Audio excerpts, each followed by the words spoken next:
বিয়ের জন্য আমি আর ফাতিহা A to Z যা যা শপিং করেছি আজকে এক ব্লগে তোমাদের সাথে শেয়ার করব। এত শপিং করেছি আর রেগুলার যদি শপিং ব্লগই শেয়ার করতে থাকি তাহলে মেন প্রোগ্রামের ভিডিও আর কবে শেয়ার করব। আর আজকে এক ভিডিওতে পুরো শপিং শেষ করব, তাই ভিডিওটা একটু লং হবে। তো তোমাদের যদি ভালো লাগে অবশ্যই শেষ পর্যন্ত দেখো। র্যান্ডমলি কয়েকদিনের ভিডিও আজকে একসাথে অ্যাড করে দিচ্ছি। আমাদের প্রথম শপিং শুরু হয় জুতা কিনা দিয়ে।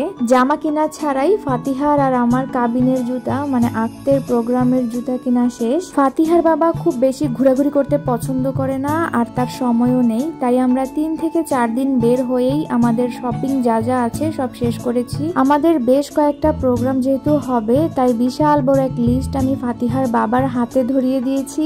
আর ওর কথা হচ্ছে সামনে যখন যেটা পড়বে জাস্ট কিনে ফেলবা, প্রতিদিন আমি বের হতে পারবো না।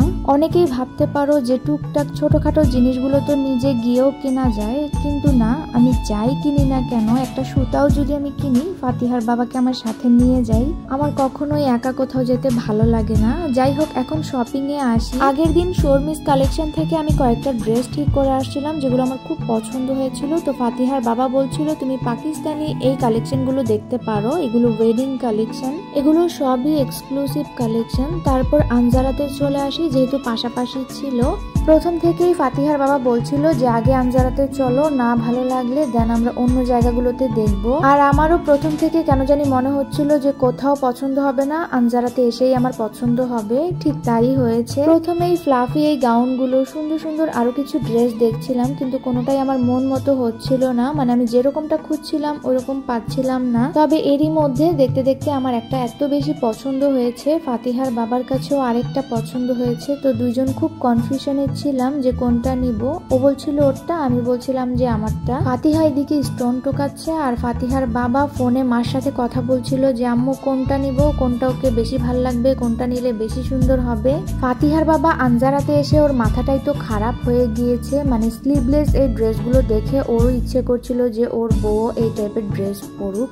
না, আমি একদমই মজা করছিলাম। মানে ও যেই ড্রেসটা পছন্দ করেছে ওইটা আমার কাছে কেন জানি আনকমফোর্টেবল মনে হচ্ছিল, তাই আমি ওর ড্রেসটা স্কিপ করে আমি যেটা পছন্দ করেছি ওইটাই ফাইনাল করেছি। তো এই তো আমার ড্রেস হচ্ছে আমার নেওয়া শেষ। তারপর আমি একটু ঘুরে দেখতে চাচ্ছিলাম যে পুরোটা আনজারা একটু ভিজিট করে যাই, যে আবার কবে কার বিয়ে হবে, কবে আনজারা থেকে শপিং করা হবে, একটু ঘুরে যাই। তো ফাতিহাকে নিয়ে আমি আনজারাটা একবার চক্কর দিলাম। এত এক্সক্লুসিভ সুন্দর সুন্দর কালেকশন, বাজেট থেকে শুরু করে লাখ লাখ টাকার কালেকশনে এখানে আছে, যেটা আমরা সবাই জানি। ওদের কালেকশন আসলে বলার মতো কিছুই নেই। তো আমি ঘুরে ঘুরে দেখছিলাম। এখন তো আবার নতুন করে সবকিছু করেছে, এখন আরো বেশি সুন্দর। তো আমাদের শপিং শেষে কিউসি করতে এখানে রেখে যাচ্ছে, ওদের কিছু নিয়ম কানুন আছে। তো ফাতিহার বাবা ফুল পেমেন্ট করেই যাচ্ছে, ওরা ওদের টাইম মতো আমার বাসায় ডেলিভারি করে দিবে। আর ফাতিহার বাবা যদি এর মধ্যে এখানে আসে তো নিজেই নিয়ে যাবে।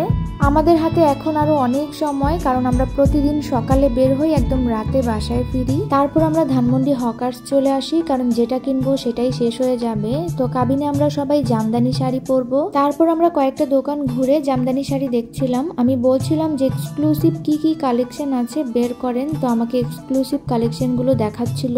প্রথমেই বলে রাখি এটা কোনো ফিক্সড প্রাইসের দোকান না, ওরা 1 টাকার জিনিস 10 টাকা লিখে রাখে। তো প্রচুর পরিমাণে দামাদামি করে তারপর হচ্ছে কমাতে হবে। আমি এত জামদানি শাড়ি দেখছি, আমার মাথাটাই খারাপ হয়ে যাচ্ছে যে আমি কোনটা রেখে কোনটা নিব।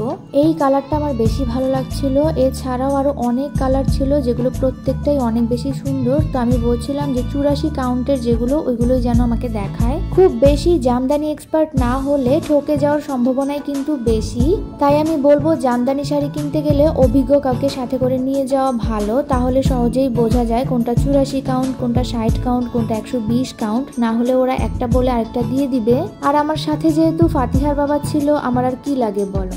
তো আমাকে বলছিল তোমার যেটা ভালো লাগে তুমি সেটাই নাও। তো আমি খুঁজে খুঁজে দেখছিলাম যে কোন কালারটা বেশি সুন্দর, কোনটা পরলে আমাকে ভালো লাগবে। পরে আমি যেটা নেই সেটা সবাই অনেক বেশি পছন্দ করেছে, তোমরা তো ভিডিওতে দেখতেই পাবে। আচ্ছা তাও বলে দেই, এর মধ্যে গোল্ডেন যে জামদানি শাড়িটা দেখেছো ওইটাই হচ্ছে আমি নিয়েছিলাম। শাড়ি কেনা শেষে আমাদের হাতে আরো সময় ছিল, তো আমি আমার রিসেপশনে যে পার্স নিব সেটা দেখতেই বেতে চলে আসছিলাম। বেতে যেই কালেকশন গুলো দেখছিলাম আমার কাছে ভালোই লাগছিল। আমার কাছে যে কোনো জিনিস জিনিস বেশি দেখাদেখি করতে ভালো লাগে না, আমি কয়েকটা দেখে একটা নিয়ে নেই। তো বে থেকে পার্স নিয়ে বাটাতে চলে আসছিলাম, আর এখান থেকেও স্যান্ডেল নিয়ে নিয়েছি কয়েকটা দেখেই। যেহেতু আমার ড্রেসটা একটু লং তাই হাই হিলের মধ্যে নিয়েছি, আর জুতার জন্য আমার বাটা অ্যাপেক্স ছাড়া কোনোটাই ভালো লাগে না। এটা হচ্ছে ঠিক তার পরের দিন। আজকে ফাতিহার কেনাকাটা করব। এখন পর্যন্ত মেয়ের কোনো কিছুই কেনা হয়নি, যেহেতু আমার ড্রেসটা লেহেঙ্গা টাইপের তাই ওর জন্য এই টাইপেরই কিছু একটা কিনবো। তো বসুন্ধরাতে চলে আসছি, কারণ বসুন্ধরা ছাড়া আমার কাছে বেটার আর কোনো অপশন নেই। ও যেহেতু এখনো ছোট, ফ্রক ছাড়া অন্য কোনো সুন্দর ড্রেস আমি খুঁজেই পাই না ওর জন্য। বসুন্ধরা আসলেই আমি প্রথমে একটা সুইট কর্ন নেই, তারপর ঘোরাঘুরি করতে থাকি। আমার কাছে তো অনেক বেশি মজা লাগে। তো কার কার এই সুইট কর্নটা পছন্দ আমাকে কমেন্টে জানাও। তো অনেক ঘোরাঘুরি করে ফাতিহার জন্য একটা ড্রেস পছন্দ করেছি, এই যে এটা। কিন্তু ওর বাবা চাচ্ছিল লেহেঙ্গা টাইপের কিছু কিনে দিতে, তো আমরা আবারও দেখছিলাম যে লেহেঙ্গা টাইপের কি পাওয়া যায় ওর জন্য।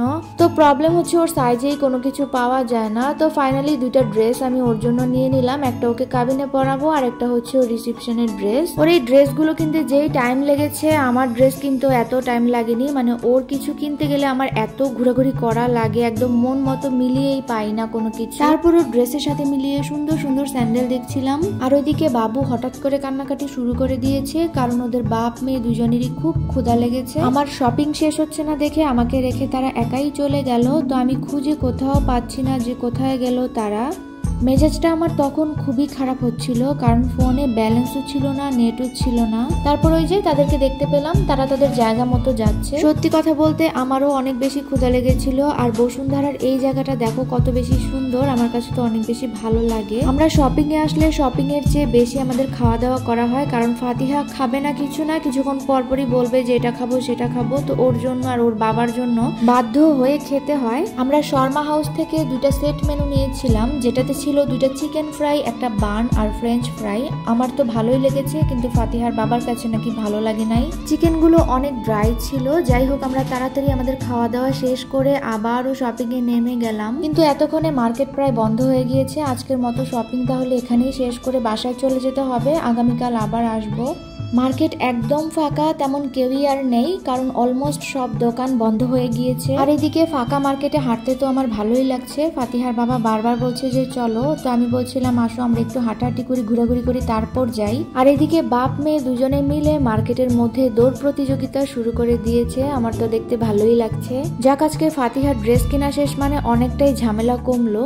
ওর জামা কিনতে আমার কি পরিমাণে ঘোরাঘুরি করতে হয় যেটা বলার বাইরে। তারপরেই তো তারপরের দিন ওর ড্রেসের সাথে মিলিয়ে স্যান্ডেল কিনতে চলে আসলাম প্রথমেই বেতে। কাবিনের জুতা কিনা হয়েছে শুধু, রিসেপশন আর হলুদের জুতা কিনতে হবে, তো ওইটাই দেখছিলাম। ওর সাথে সাথে ফাতিহার বাবা বলছিল যে তুমিও তোমার হলুদের স্যান্ডেল এখান থেকে কিনে ফেলো, কিনা হলেই ঝামেলা শেষ। বেতে মেয়েদের জুতার কালেকশন গুলো এত সুন্দর, বাচ্চাদের কালেকশন গুলো সুন্দর। তো আমরা আমাদের শপিং এখান থেকে শেষ করি। বে থেকে আমি আমার জন্য হলুদের প্রোগ্রামের যে স্যান্ডেলটা কিনেছিলাম, সবাই অনেক বেশি পছন্দ করেছিল, কিন্তু আনফরচুনেটলি আমি ভিডিও নিতেই ভুলে গিয়েছিলাম। তো এই তো আমাদের মোটামুটি জুতা কেনার ঝামেলা শেষ। এখন শুধু ফাতিহার হলুদের জুতা কেনা বাকি, যেটা আড়ং থেকে কিনবো, কারণ হলুদের বাচ্চাদের স্যান্ডেল গুলো খুবই কালারফুল পাওয়া যায় আড়ংয়ে। তার আগে ওর বাবা বলছিল যে বাটা হয়ে যায়, আর বাটার ভিতরে রিক্সা দিয়ে দেখো কত সুন্দর করে ডেকোরেশন করে রেখেছে।